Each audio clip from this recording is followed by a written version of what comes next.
Hello friends, welcome to our channel only excellence. So अभी हमारा इसका क्वांट का पार्ट फिनिश हो चुका है। 2016 का हमने जो क्वेश्चन पेपर उठाया था सीसैट का, क्योंकि आप लोगों के प्रीलिम्स आने वाले हैं तो कई बच्चों ने मुझे बोला कि आप भाई जैसे हमने पेपर्स 2 साल के पहले भी सॉल्व किए थे, 2017 और 2018 के हम सॉल्व कर चुके हैं। तो बच्चों ने बोला भाई 2016 का और बाकी के 1-2 साल का भी सॉल्व कर दीजिए मैम। सो उसके लिए हमने स्टार्ट किया था 2016 का पेपर। हमने उसमें से क्वांट के सारे पार्ट्स, सारे क्वेश्चंस कवर किए थे। हमने देखा था ग्राफ का कोई क्वेश्चन नहीं आया था। तो अभी आपके 2016 में ग्राफ का क्वेश्चन नहीं आया है, बट बाकी के 1-2 साल, जो बाकी के 2 साल हमने किए थे उसमें आया है। तो ये रीजनिंग के बाद हम अपना ग्राफ का एक चैप्टर आपका फिनिश कराऊंगी मैं, एंड देन पैसेज भी हम कुछ करेंगे। करीब 10 पैसेज आपके प्रीलिम्स होने से पहले आई वांट कि आपके कम से कम 10 से 15 पैसेजेस हम फिनिश कर दें, ठीक है।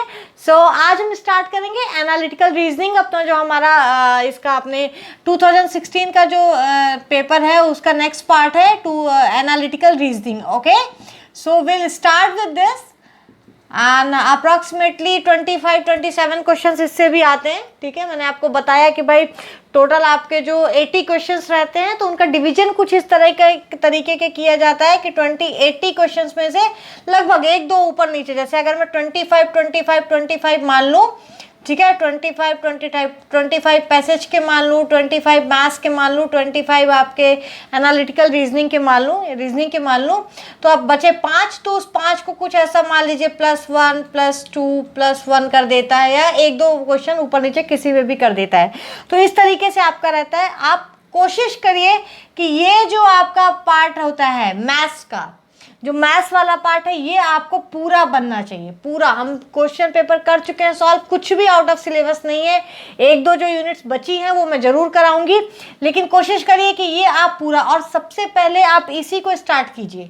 सबसे पहले आप क्वांट का पेपर स्टार्ट कीजिए, फिर आप रीजनिंग पे आइए और उसके बाद पैसेज को पढ़िए, ठीक है। क्योंकि क्वांट और रीजनिंग में आपको देखते ही पता चल जाता है कि आपको कौन सी चीज़ आ रही है, कौन सी चीज़ नहीं आ रही है। तो उसमें टाइम वेस्ट होने का कोई सवाल नहीं होता है, ठीक है, आपका इजीली हो जाता है। तो सबसे पहले क्वांट, देन आप रीजनिंग करिए और उसके बाद आप पैसेज पे आइए। ये मेरा सजेशन है। बाकी आपको जो भी सही लगता है, आपको लगता है कि भाई आप पैसेज में वेल वर्स्ड है, मतलब मेरे कहने का मतलब है आपको जो चीज़ लगे कि जिसमें आपकी पकड़ है। मैं इसलिए आपको क्वांट बोल रही हूँ फिर रीजनिंग बोल रही हूँ, बिकॉज आई नो कि मैं क्वांट रीजनिंग में देखते ही बता दूंगी कि भाई क्या है, कैसे होगा, ठीक है। तो आप भी ऐसे ही क्योंकि इसमें क्या रहता है, मैथ्स चीज़ें ऐसी रहती है जिसमें एक ही आंसर रहता है, वो गलत नहीं होगा, ठीक है। तो आप उसको इजीली कर सकते हैं। भाई अगर कोई परसेंटेज है, परसेंटेज का क्वेश्चन पेपर में कोई क्वेश्चन आया है, उसका जो आंसर होगा वो एक ही होगा। अगर 27.9 है तो वो 27.9 ही होगा, ठीक है। तो ऐसे होता है, तो इसमें गलत होने के चांसेस नहीं रहते। पैसेज वगैरह में क्या रहता है, आपको थोड़ा सा टाइम लगता है, बार बार पैसेज पढ़ना पड़ेगा, बार बार क्वेश्चंस पढ़ने पड़ेंगे। जो जिसकी ज़्यादा प्रैक्टिस ना हो, मैं उसके लिए बोल रही हूँ। डेफिनेटली जिनसे आता है वो तो बहुत अच्छी बात है। आपको जो आता है आप सबसे पहले उसी चीज़ को उठाइए, ठीक है। सो ये हो गई कि भाई आप क्वेश्चन पेपर को कैसे करिए। ये मेरा सुझाव है आप लोगों के लिए। क्वांट से उठाइए, एनालिटिकल रीजनिंग, उसके बाद पैसेज पे आइए, ठीक है। तो will start our analytical reasoning part. So let's start our analytical reasoning. The first question is A 8. 8 मतलब ये वाला 8, हाँ, खाया, ठीक है। ईट का सेकेंड फॉर्म 8। तो ग्रेप्स, पाइनएप्पल, ये जो है ग्रेप्स, ठीक है, और पाइनएप्पल खाया, ठीक है, पाइनएप्पल खा लिया भाई। चलिए आगे क्या बोल रहा है, B 8 grapes, oranges and oranges. B ने क्या क्या खाया, बी ने ग्रेप्स खाया और ऑरेंजेस खाया। ए ने ग्रेप्स और पाइनएप्पल खाया, बी ने ग्रेप्स और ऑरेंजेस खाया। हम इसको ऐसे G+P लिख देते हैं, ठीक है, जिसलिए हम सी को भी यही लिख दें। ये लिख दिया मैंने, और यहाँ पे ये G और ऑरेंजेस इसने खाया। अगला क्या कह रहा है, C8 oranges, pineapple and apple. C ने क्या क्या खाया, ऑरेंजेस, पाइनएप्पल एंड एप्पल, ठीक है। उसके बाद क्या कह रहा है, D ate grapes apple and pineapple. D ने क्या क्या खाया, यहाँ पे देखिए डी ने एप्पल, ग्रेप्स एंड पाइनएप्पल, ठीक है। तो क्या बोल रहा है, after taking fruits B and C fell sick. B and C ये फल खाने के बाद सिक हो गए, वो ये बीमार पड़ गए, ठीक है। बी और सी आपके बीमार पड़ गए, ठीक है। क्या कह रहा है, in the light of the above facts it can be said that the cause of sickness was. Sickness का कॉज क्या हो सकता है, देखिए दोनों ही कहते हैं कि फ्रूट खाने के बाद बीमार पड़ गए, ठीक है। यानी जो इन्होंने फ्रूट खाया है उसमें से कोई एक है जो खराब है, ठीक है। अब क्योंकि दोनों ही बीमार पड़े हैं तो मतलब दोनों ने ही वो फ्रूट खाया होगा। तो इसने खाया ऑरेंज, पाइनएप्पल और एप्पल, इसने खाया ग्रेप्स और ऑरेंज। तो पाइनएप्पल और एप्पल इसने खाया लेकिन इसने नहीं खाया, तो ये बीमार नहीं पड़ना चाहिए। लेकिन ऑरेंज देखिए, ऑरेंज दोनों ने ही खाया है, ऑरेंज इसने भी खाया है, इसने भी खाया है, यानी दोनों ने कॉमनली कौन सा खाया है, ऑरेंज खाया है। इसका मतलब दोनों ऑरेंज खा के बीमार पड़ गए हैं, ठीक है। इसीलिए बारिश में ऑरेंज आता ही नहीं है, बट ठंड में ऑरेंजेस कम खाने चाहिए। कहते हैं ना सर्दी हो जाती है, इम्यूनिटी स्ट्रांग नहीं रहती है तो लोग बीमार पड़ जाते हैं। तो बी एंड सी की इम्यूनिटी स्ट्रांग नहीं थी और ऑरेंज खाने से वो बीमार पड़ गए, विटामिन सी की उनको आदत नहीं थी, ठीक है। चलिए will move to the next question. Consider the following statements. First is the rate of population growth is increasing in the country, ठीक है। हमेशा जब भी क्वेश्चन पढ़िए, जो वर्ड्स है, जो कुछ अच्छे वर्ड्स हैं, जो मेन वर्ड्स हैं उनको मार्क करिए। कंट्री की पॉपुलेशन ग्रोथ बोल रहा है, ग्रोथ रेट, ठीक है। पॉपुलेशन ग्रोथ रेट क्या बोल रहा है, ये बढ़ रही है, ठीक है। Is increasing, population growth rate increase हो रही है कंट्री की। क्या कह रहा है, सेकेंड क्या कहता है, the death rate is declining faster in the country compare to birth rate. Second statement है, डेथ रेट कंट्री की डिक्लाइन, जो इसका डिक्लाइन है वो फास्टर है बर्थ रेट के इंक्लाइन से। भाई बच्चे ज़्यादा जन्म ले रहे हैं और उतने लोग मृत नहीं हो रहे हैं, तो जो डेथ रेट है वो डिक्लाइन हो रही है कंपेयर टू फास्टर। अगर जितनी डेथ रेट है उतनी ही बर्थ रेट हो जाए तो पॉपुलेशन ही नहीं घटेगी, बढ़ेगी, ठीक है। इसकी जो डिक्लाइन हो रही, जो इसकी रेट है, जो डेथ रेट है वो डिक्लाइन हो रही है, बर्थ रेट इंक्लाइनेशन, मतलब बर्थ रेट ज़्यादा तेजी से बढ़ रही है और डेथ रेट उतनी तेजी से डिक्लाइन हो रही है, और उस मतलब कम उस डिक्लाइन हो रही है। तो decline in death rate is less than, sorry, decline in death rate is the death rate is declining faster in the country compared to birth rate. Yes, इसका डिक्लाइन यानी गिर रहा है, डेथ रेट में गिरावट आ रही है और उतनी ही बर्थ रेट में इसमें इंक्लाइन हो रही है, बर्थ रेट जो है बढ़ती जा रही है, ठीक है। अगला क्या कह रहा है, decline in birth rate, sorry, death rate में जो गिरावट है वो ज़्यादा है बर्थ रेट में गिरावट से, ठीक है। पहले बच्चे, मान लीजिए पहले बच्चे 10 जन्म लेते थे तो मान लीजिए 9 लोग मरते थे 1 घंटे में। मैं कहती हूँ 1 घंटे में 10 बच्चे जन्म लेते हैं और 1 घंटे में 9 लोग की डेथ होती है। अभी क्या कह रहा है, ये 7 हो गया और ये जो डिक्लाइन है ये 9 हो गया। तो इधर से देखिए 2 घटे, ठीक है, लेकिन इधर से 1 ही घटा, तो अभी पॉपुलेशन बढ़ जाएगी ना भाई। डेथ रेट का जो डिफरेंस है, डिक्लाइन है, वो बढ़ रहा है, बर्थ रेट के ज़्यादा तेज है बर्थ रेट के डिक्लाइन से। 1 घंटे में ये 9 से मान लीजिए 6 आ गया, लेकिन ये 10 से 9 ही आ पाया, ठीक है। तो फिर भी देखिए डिफरेंस ज़्यादा हो गया ना डेथ रेट और बर्थ रेट के उस पर, तो पॉपुलेशन बढ़ती जाएगी, है ना। तो इस हिसाब से ऐसे आप इसको देखिए। तो अभी क्या कह रहा है, The birth rate is declining faster in the country compared to death rate.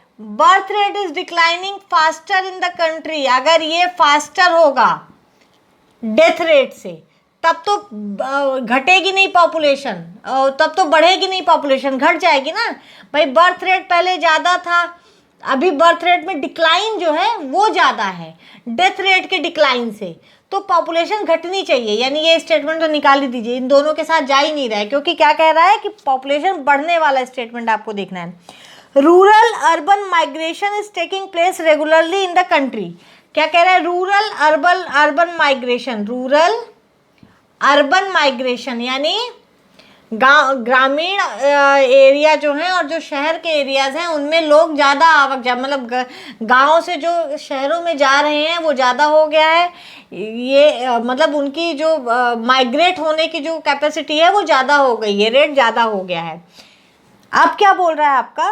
Which one of the following conclusions may be true in the light of the above facts. ठीक है, कौन सा ट्रू हो सकता है? तो सबसे पहले तो देखिए, the rate of population growth is increasing due to rural urban migration. क्या कह रहा है कि रूरल अर्बन माइग्रेशन जो है उसके कारण रेट ऑफ पॉपुलेशन बढ़ रही है। ठीक है, तो सबसे पहली चीज, चाहे रूरल एरिया कहिए चाहे अर्बन एरिया कहिए, कंट्री में तो दोनों ही आते हैं ना। तो अगर कंट्री की पॉपुलेशन की बात हो रही है तो रूरल एरिया की भी पॉपुलेशन काउंट होगी, अर्बन एरिया की भी पॉपुलेशन काउंट होगी। अब मुझे बताइए, पहले रूरल में 10 रहते थे, अर्बन में 5, टोटल पॉपुलेशन 15 हुई। अभी रूरल में 5 रह रहे हैं, अर्बन में 10, तो भी तो टोटल पॉपुलेशन 15 ही है। इसमें पॉपुलेशन में, कंट्री की पॉपुलेशन में किधर फर्क पड़ा? इसलिए आपका फर्स्ट जो स्टेटमेंट है वो रॉन्ग है, उसका कोई फर्क नहीं है। अगला क्या है? The rate of population growth is increasing due to decline in death rate only the rate of population growth is increasing due to decline in death rate only. Decline in death rate अगर only लग दिया है यानी केवल decline in death rate पे depend करती है। लेकिन मुझे बताइए, अगर डिक्लाइन इन डेथ रेट, मान लीजिए डिक्लाइन बढ़ रही है, मान लीजिए डिक्लाइन इन डेथ रेट जो है, क्या कह रहा है? Due to decline in death rate, death rate जो है वो डिक्लाइन हो रही है। ठीक है, कम हो रही है, अब लोग कम मर रहे हैं। लेकिन अगर बच्चों का बर्थ रेट या बर्थ रेट भी उससे और अधिक कम हो जाए तो क्या पॉपुलेशन पे फर्क पड़ेगा? नहीं, यानी ओनली लग गया जो ना, decline in death rate only, ये सही नहीं है, क्योंकि वो तब इफेक्टिव होगा जब बर्थ रेट आपकी बढ़ रही हो या घट रही हो, ऐसा कुछ दिया हो। तो ये भी रॉन्ग है। Next statement, the rate of population growth is increasing due to increase in birth rate only, again only. तो rate of population growth is increasing due to increase in birth rate only, same फंडा। Birth rate भले बढ़ रहा है लेकिन अगर death rate भी बढ़ जाए उसी स्पीड से, तब तो पॉपुलेशन में फर्क नहीं पड़ना चाहिए। तो ओनली जो लग गया वो गलत है। ठीक है, ये भी स्टेटमेंट लग गया, केवल एक ही बचता है, वही सही होना है। और नहीं भी तो मैं बताऊंगी कैसे। The rate of population growth is increasing due to faster decline in death rate, ठीक है, दैन इन बर्थ रेट। यानी डिक्लाइन इन डेथ रेट जो है वो डिक्लाइन इन बर्थ रेट से ज़्यादा है। इसकी घटत, डेथ रेट में जो घटोतरी है वो ज़्यादा है बर्थ रेट में घटोतरी से, मतलब बर्थ रेट में घटत से। ठीक है, decline in birth rate is lesser than decline in death rate. Decline in death rate जो है वो ज़्यादा हो रहा है, मतलब गिरावट। इसको ये मत सोचिएगा, आप लोग शब्दों पे ध्यान दीजिए। डिक्लाइन इन डेथ रेट का मतलब ये नहीं है कि death rate is greater than birth rate decline. इसका मतलब ये नहीं कि डेथ रेट ज़्यादा है बर्थ रेट से। ठीक है, पहले जो डेथ रेट थी और अब जो डेथ रेट है, सेम समय में इन दोनों का डिफरेंस जो है ना, ये होगा डिक्लाइन, ये होगा डिक्लाइन। ठीक है, पहले डेथ रेट जो थी वो ज़्यादा थी, अब डेथ रेट कम हो रही है। और सेम समय में जो पहले बर्थ रेट थी और जो अभी बर्थ रेट है उसके डिक्लाइन से ज़्यादा है, यानी इन दोनों का difference is decline. Death rate में बढ़ोतरी नहीं बोल रहा है कि डेथ रेट नहीं बोल रहा है कि death rate is greater than birth rate. क्या बोल रहा है? डिक्लाइन इन डेथ रेट, यानी इन दोनों का जो डिफरेंस है, ठीक है, डिक्लाइन। भाई अगर पहले डेथ रेट DR2 थी, अभी डेथ रेट DR1 हो गई है, सॉरी DR1 थी, अभी डेथ रेट DR2 हो गई है, तो इन दोनों का जो डिफरेंस है, जो डिक्लाइन है, ये बड़ा है ये छोटा है, पहले ज़्यादा थी अब कम हो गई है। इनका जो डिफरेंस है वो ज़्यादा है, आपके बर्थ रेट के डिक्लाइन से, यानी BR1 माइनस BR2 से, इससे ज़्यादा है, यानी ज़्यादा बच्चे पैदा हो रहे हैं कंपेरेटिवली डेथ से। ठीक है, जो रेशियो पहले था दोनों में, डेथ और बर्थ में, वो अब नहीं है, वो कम हो गया है रेशियो। अब डेथ कम हो रही है, बर्थ ज़्यादा। ठीक है, तो ये होता है डिक्लाइन का मतलब। तो इस तरीके से आपका फोर्थ वाला जो है ऑप्शन डी इज करेक्ट। ठीक है, तो हमेशा ध्यान दीजिए जब भी आप ऐसे क्वेश्चन सॉल्व करते हैं रीजनिंग के, तो वर्ड्स पे जरूर ध्यान दीजिए। क्या बच्चे क्या गलती करते हैं, सीधे बर्थ रेट और डेथ रेट को कंपेयर करते हैं। नहीं, decline in birth rate, decline in death rate, और या तो आप क्या बोल सकते हैं, इंक्रीज इन बर्थ रेट और इंक्रीज इन डेथ रेट, अगर दूसरे इसका अपोजिट बोलो तो। ठीक है, तो डिक्लाइन यानी डिक्लाइन का अपोजिट यानी इंक्रीज। अगला देखिए, next question is, a person X was driving in a place where all roads ran either north-south of 1 kilometer from each other in a parallel. ठीक है, या तो नॉर्थ साउथ और east west, forming a grid, roads are at distance of 1 kilometre each other in a parallel. क्या कह रहा है कि ये ग्रिड बनाती हैं। ठीक है, कोई भी कितनी भी रोड ले लीजिए, ये ग्रिड बना रही है। ठीक है, ये ग्रिड, इसको ग्रिड कहते हैं।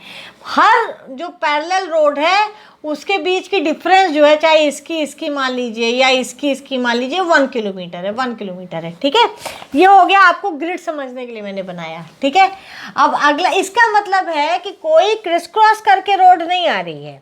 ठीक है, सारी रोड्स 90 डिग्री पे मुड़ रही हैं। ठीक है, ये हो गया पैरेलल का मतलब हो गया सारी रोड्स एक दूसरे के 90 डिग्री पे मुड़ रही हैं। ठीक है, अब चलिए देखिए क्या बोल रहा है।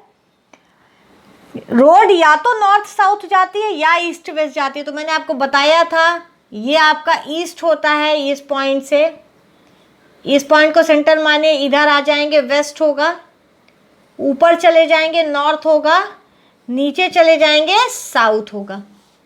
ठीक है, अब देखिए क्या कह रहा है, क्या, अ पर्सन एक्स। ठीक है, तो he started at the intersection of 2 roads. तो मान लीजिए, चलिए ये और ये रोड का इंटरसेक्शन यहाँ से स्टार्ट किया इसने। ठीक है, ये यहाँ पे मिल रही, इससे स्टार्ट किया। क्या बोल रहा है, he started at the intersection of 2 roads, drove 3 kilometre north. North ऊपर है, 3 किलोमीटर नॉर्थ। चलिए भाई, 3 किलोमीटर आप नॉर्थ आ गए।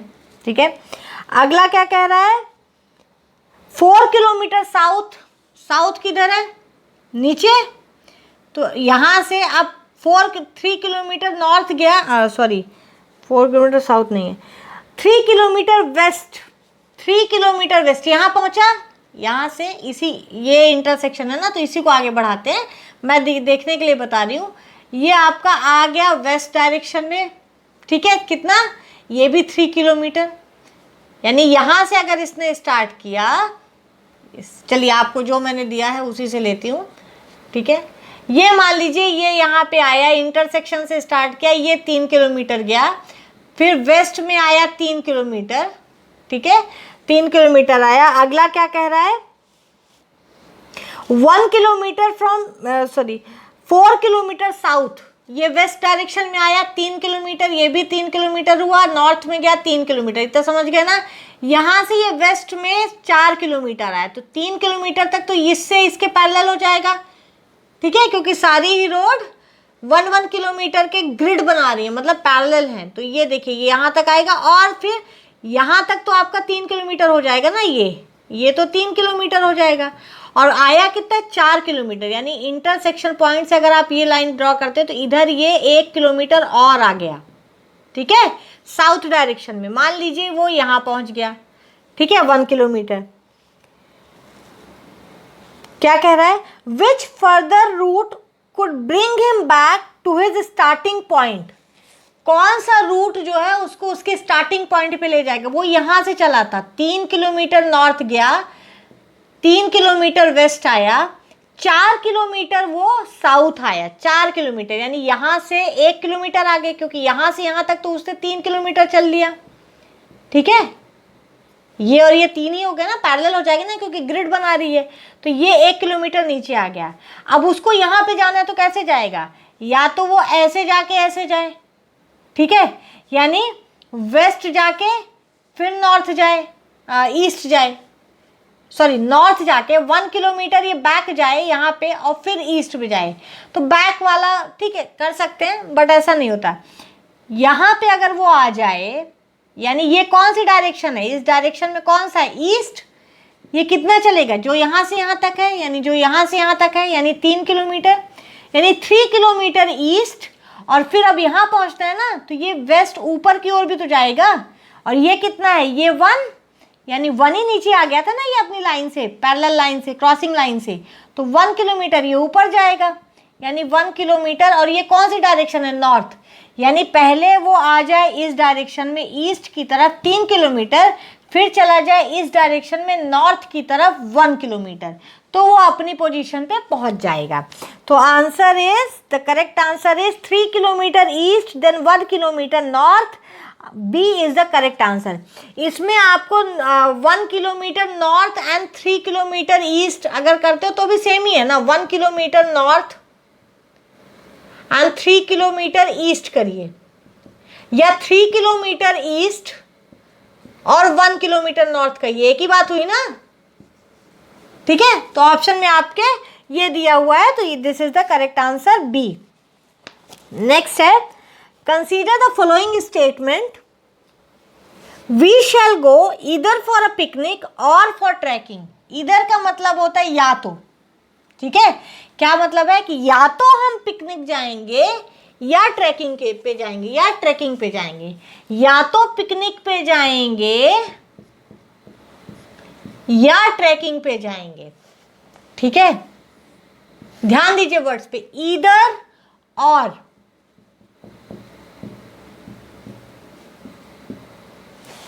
यानी एक जगह जाना है, या तो पिकनिक जाओ या ट्रैकिंग जाओ, एक जगह कहीं ना कहीं जाना है, ठीक है।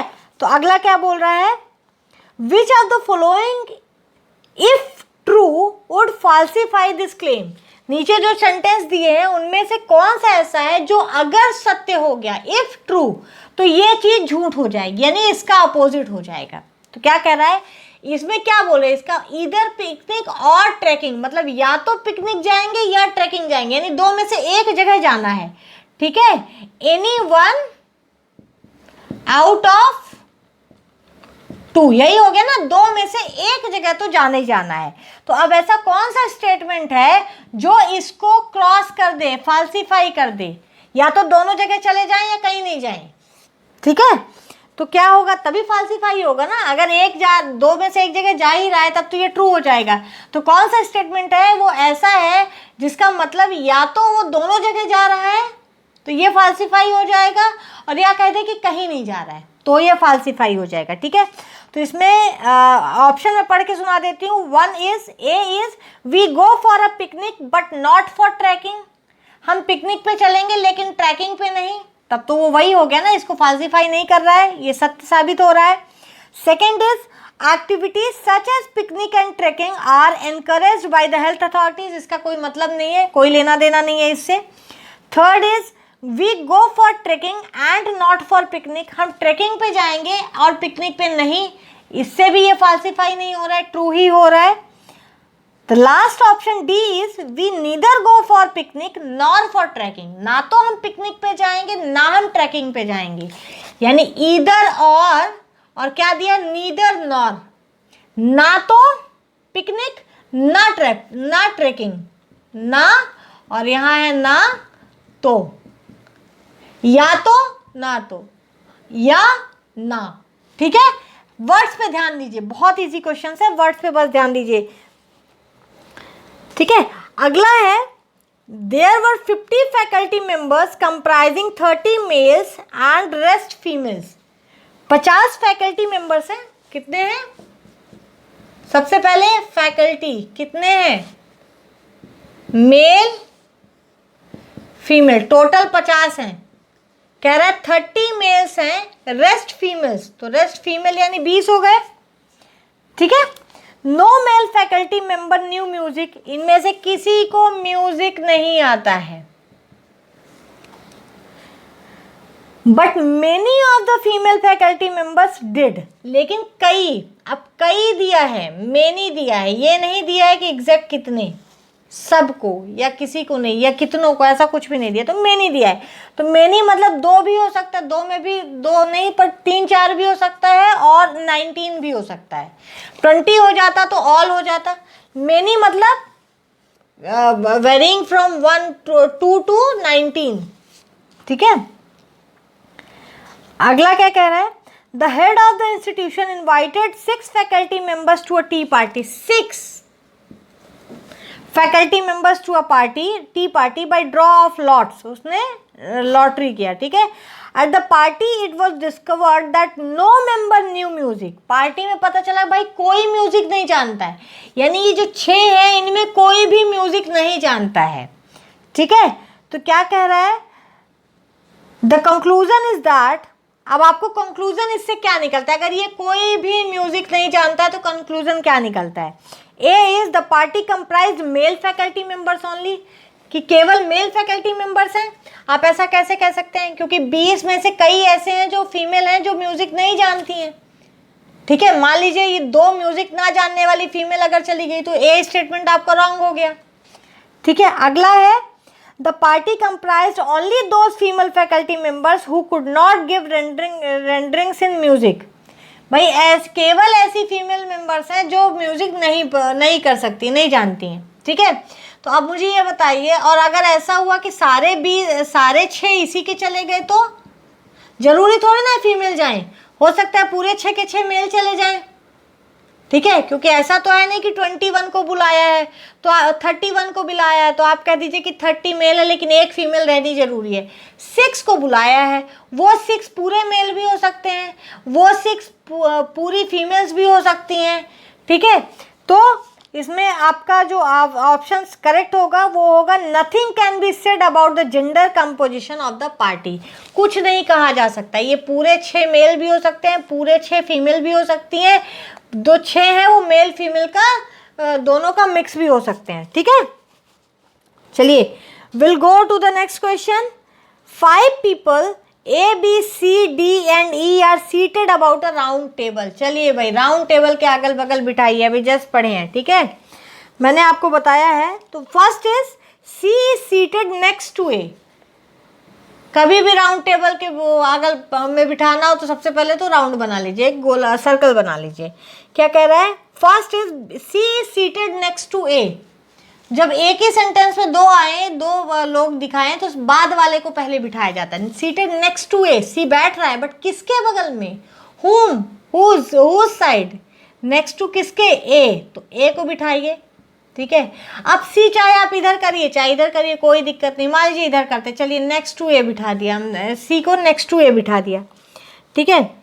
यहाँ पे ना करके, यहाँ पे बहुत कम हो जाएगा, 5 ही है ना, तो 1, मैंने आपको बोला था आप बिठा लीजिए पहले 5 को, 2, 3, 4 और ये 5, ठीक है। नंबर अभी मैं वो नहीं दे रही हूँ, लेफ्ट राइट तो कुछ बोला ही नहीं है, ठीक है। अभी मैं नाम नहीं दे रही हूँ, नाम मैंने केवल ए को दिया है। अब सी को आपको नेक्स्ट बिठाना है, तो ये भी बिठा सकते हो, ये भी बिठा सकते हो, तो इसको चलिए बिठा के देख लेते हैं, ठीक है। अगला कह रहा है, A seated to rest from D. A जो है डी से दूसरे नंबर पे है, टू रेस्ट फ्रॉम डी, तो डी यानी डी जो है ए से दूसरे नंबर पे होगा, ठीक है।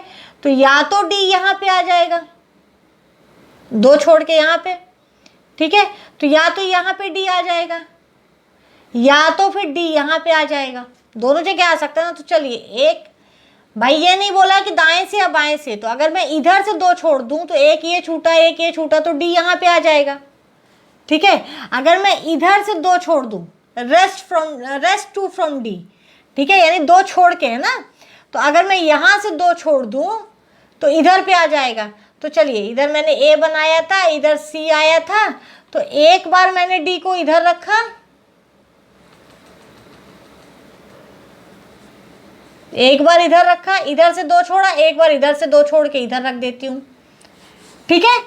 ACD या तो ऐसा होगा या ACD ऐसा होगा, ठीक है, क्योंकि आपको लेफ्ट राइट नहीं दिया इसलिए आपको ऐसे ही करना है।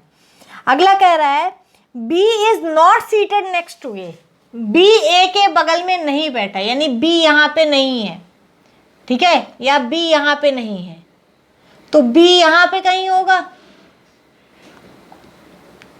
ठीक है, और इधर से देखिए B यहाँ पे होगा, ठीक है, तो E कहाँ बचा, E आपका यहाँ हो गया, E आपका यहाँ हो गया, या तो E यहाँ आ जाएगा या E यहाँ आ जाएगा। तो क्वेश्चन क्या बोल रहा है आपका, on the basis of the above information, मतलब ये दो ही फिगर आपको मिल सकते हैं, ठीक है, तो आप बताइए क्या सही है।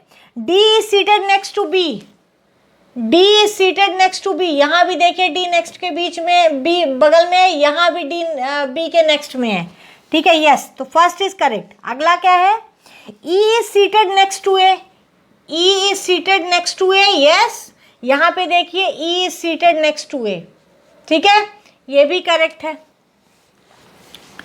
अगला, D and C are separated by 2 seats, D और C, D और C है ना, D and C are separated by 2 seats, D और C 2 चेयर से सेपरेटेड है, ठीक है, D ये है, C ये है, ठीक है, यहाँ पे एक चेयर छूटी है, यहाँ देखिए C ये है, D यहाँ है, ये एक भी चेयर छूटी नहीं है, तो दूसरे नंबर पे कहाँ से आया, इसमें तो चलिए एक चेयर छोड़ के 2 सीट से सेपरेटेड है ना, यानी 1 2 ये दूसरे पे है, लेकिन यहाँ पे देखिए नेक्स्ट है, यानी ये चीज गलत हो गई, तो आंसर, पहले 2 आपके सही हैं लेकिन तीसरा गलत है, तो आंसर इज 1 and 2 ओनली, ठीक है, या तो 1 and 2 दोनों सही है ना, तो 1 and 2 ओनली, तीसरा सही नहीं है। अगला था नीदर 1 नॉर 2 नॉर 3, तीनों में से कोई नहीं, तो भाई 2 तो आपके सही मिल रहे हैं ना, चलिए, तो 1 and 2 ओनली, तीसरा सही नहीं है, ठीक है। अगला देखते हैं, there are 5 hobby clubs in college, ठीक है, photography, yachting, chess, electronics and gardening, ठीक है। चलिए, क्या क्या है, कितनी 5 हॉबी क्लब्स हैं, पहला क्या है फोटोग्राफी, दूसरा वाई मान लेते हैं याटिंग, तीसरा चेस मान लेते हैं, चौथा इलेक्ट्रॉनिक्स है, हमने सबको, और ये देखिए गार्डनिंग हो गया, ठीक है, इतना समझ में आ गया सबको, मैंने ऐसे इनिशियल से लिख दिया है। हमेशा बताया जब ऐसे क्वेश्चन आए सबसे पहले ग्रुप्स इनिशियल से लिख दीजिए। क्या कह रहा है, The gardening groups meets every second day. Gardening groups every second day. ठीक है. The chess group meets every 4th day. Chess every 4th day. Okay. Yachting group meets every 5th day. चलिए ये by 5th day. अगला क्या कह रहा है, The photography group meets every 6th day. Photography every 6 day, electronics वाला छूट गया, 3rd day, electronics group meets every 3rd day, ठीक है। तो क्या कह रहा है, how many times do all the 5 groups meet on the same day within 180 days, 180 दिन में कितनी बार ये पांचों ग्रुप एक ही दिन मिलेंगे, सेकेंड डे मतलब एक दिन, दूसरे दिन, हर दूसरे दिन मिलता है, ये हर तीसरे दिन मिलता है, ये हर चौथे दिन, ये हर 5वें दिन, ये हर 6वें दिन। तो सबसे पहले तो भाई इन ऐसे कितने दिन होंगे जब ये, मतलब कितने दिन में ये एक बार मिलेंगे, तो क्या करते हैं, सबसे पहले कॉमन आपको डेज निकालने, कितने दिन कॉमन में, कॉमन ऐसा कौन सा दिन होगा जो सब में कॉमन होगा, सब में सब उतने दिन में मिलेंगे, तो एलसीएम, ठीक है, एचसीएफ हाईएस्ट होता है वो नहीं लेना है आपको, लीस्ट कॉमन लेना है, ठीक है, सबसे कम मिनिमम ऐसा कितने दिन होगा कि जिस दिन ये पांचों एक ही दिन मिल जाएंगे, तो लीस्ट कॉमन फैक्ट मल्टीपल, ठीक है, तो लीस्ट कॉमन मल्टीपल एलसीएम निकाल लीजिए, एलसीएम निकालिए भाई, ये दूसरे दिन, ये तीसरे दिन, चौथे दिन, 5वें दिन, 6वें दिन, 2 3 4 5 6 का एलसीएम लेंगे, 2 और 3 6 को पूरी तरह डिवाइड करते हैं, चलिए 2 4 को करता है तो 1 2 बचता है, यानी यहाँ से 2 5 जा 10 और 6 जा 60, 60वें दिन ये तीनों ही मिलेंगे, मिनिमम ये पहला ऐसा दिन होगा 60वां जब ये तीनों ही ग्रुप्स आपस में एक ही दिन मीटिंग करेंगे, ठीक है, 60वें दिन। तो अब हमको कितनी बार पूछ रहा है, 180 दिन में कितनी बार ये आपस में एक साथ एक ही दिन मिलेंगे। तो भाई 180 दिन में कितने 60 होते हैं, 180 दिन में कितने 60 होते हैं, 3, यानी 3 बार ऐसा होगा कि ये सारा ग्रुप एक ही दिन मिलेगा, ठीक है। We'll move to the next. There are 5 persons in group P, Q, R, S and T. 5 लोग हैं, P, Q, R, S और T, 5 लोग हैं एक ग्रुप में, ठीक है। चलिए लिख लेते हैं जैसा आदत है, P, Q, R, S and T, 5 लोग हैं। क्या कह रहा है, group has 1 doctor, 1 lawyer and 1 artist. 1 doctor, 1 lawyer, 1 artist, ठीक है। P and T are unmarried students. P और T स्टूडेंट्स हैं, अनमैरिड हैं, अनमैरिड ध्यान रखिएगा, यानी मैरिज का भी आएगा इस क्वेश्चन में। T is a man married to one of the group members. T जो है, सॉरी, P एंड S, ठीक है, ये स्टूडेंट है अनमैरिड, ठीक है। कह रहे T जो है वो मैन है, तो सबसे पहले लिख लीजिए मैन, और married to one of the group members, तो अब इनमें से किसी से मैरिड है वे, तो या तो T S से मैरिड हो सकता है, लेकिन ये तो अनमैरिड स्टूडेंट है, इससे नहीं होगा, या R से हो सकता है, या Q से हो सकता है, या P से। P भी अनमैरिड स्टूडेंट है, इससे भी नहीं होगा, इससे भी नहीं, तो बचता है Q और R, यानी T जो है या तो Q से मैरिड होगा या R से मैरिड होगा। ये मैन है, तो इन दोनों में से कोई एक विमेन होगी, ठीक है। चलिए देखते हैं आगे क्या कहते हैं। Q is the brother of P and is neither doctor nor artist. Q is the brother of P। Q जो है P का भाई है, यानी ये मैन हो गया ना, भाई तो जेंट्स ही होगा, मैन ही होगा, यानी अब केवल R हमारा बचा जो विमेन हो सकती है या होनी ही है। क्यों? क्योंकि ये T की वाइफ होगी, क्योंकि Q तो होगा नहीं, Q तो मैन है, तो T की वाइफ होगा नहीं, तो T और R एक दूसरे के हस्बैंड वाइफ हैं, ठीक है। R जो है वो विमेन है, Q P का भाई है, यानी मैन है, भाई यानी मैन। क्या कह रहा है, Q is the brother of P and is neither doctor nor artist. अब देखिए डॉक्टर, लॉयर, आर्टिस्ट पे बात आती है। Q कहता है ना तो डॉक्टर है ना आर्टिस्ट है, तो बचता क्या है, लॉयर, क्योंकि स्टूडेंट तो ये दोनों निकल गए, तो Q क्या हो गया, लॉयर हो गया अपना। अब इन दोनों में से कोई या तो R डॉक्टर है आर्टिस्ट, या T डॉक्टर और आर्टिस्ट है, ठीक है। कह रहा है R is not a doctor, R doctor नहीं है। अब R अगर डॉक्टर नहीं है और डॉक्टर और आर्टिस्ट दो में से एक ही बच रहा है, तो R आर्टिस्ट हो गया, तो T बच गया डॉक्टर के लिए, क्योंकि ये दोनों तो स्टूडेंट हो गए। यानी T डॉक्टर है, मैन है, R का हस्बैंड है, हस्बैंड है, हाँ मैन है तो हस्बैंड है, ठीक है। S और P आपके स्टूडेंट्स ही हो गए, अनमैरिड है। R आपका आर्टिस्ट हो गया, T की वाइफ है और विमेन है। Q आपका P का भाई है, यानी मैन है और लॉयर है। ये सब आपने डिटेल पढ़ ली। आप क्वेश्चन पे आ जाइए। Who is the doctor, doctor कौन है, सीधा D लिखा है ना, T is the doctor. Who is the artist, artist कौन है, R is the artist. Who is the spouse of R का स्पाउस कौन है, कौन मैरिड है इससे, T is the spouse of R। Who is the lawyer, lawyer कौन है, Q इज द लॉयर। ये फर्क होता है, ये तरीका होता है इसको सॉल्व करने। देखिए कितना इजीली आप सारे क्वेश्चंस का आंसर जो डिटेल दिया है उसको ऐसे ही रखिए अपने कॉपी में, और एक एक करके आप सबका आंसर देते, जो आपको मिलता जाता है उसको ऐसे ही नोट करते जाइए शॉर्ट में, ठीक है, आपको मिलता जाएगा answer. Who is the lawyer, Q is the lawyer, yes, B answer is Q।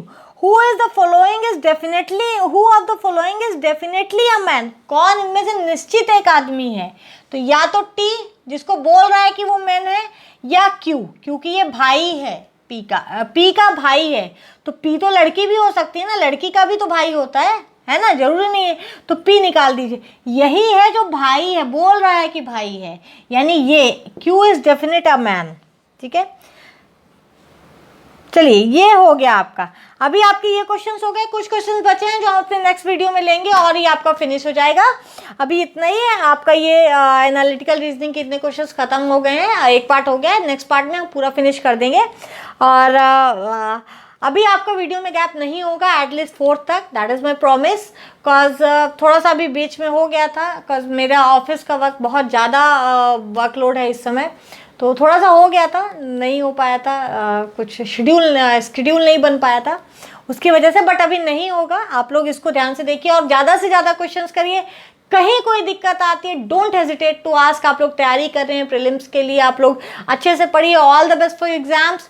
And आपको कोई ऐसा कंसेप्ट है किसी भी वीडियो में, हमारे प्लेलिस्ट के किसी वीडियो में, और नॉट ओनली इन प्लेलिस्ट, आपको कोई ऐसा टॉपिक लगता है कि आपको नहीं आता है और आपको वीडियो चाहिए उसका, तो आप प्लीज़ कमेंट बॉक्स में कमेंट करिए, will provide you that video बहुत अच्छे से before your prelims, not only before your prelims. अभी बहुत दिन बाकी है, हम बहुत कुछ कवर कर सकते हैं, काफ़ी पहले हम उसको करेंगे। ठीक है, so all the best for your exams. जिन्होंने अभी तक हमारे चैनल को सब्सक्राइब नहीं किया है, please do subscribe our channel, please share with your friends and don't forget to hit the bell icon, okay, to get notifications on our new videos, otherwise you can miss it. Thank you so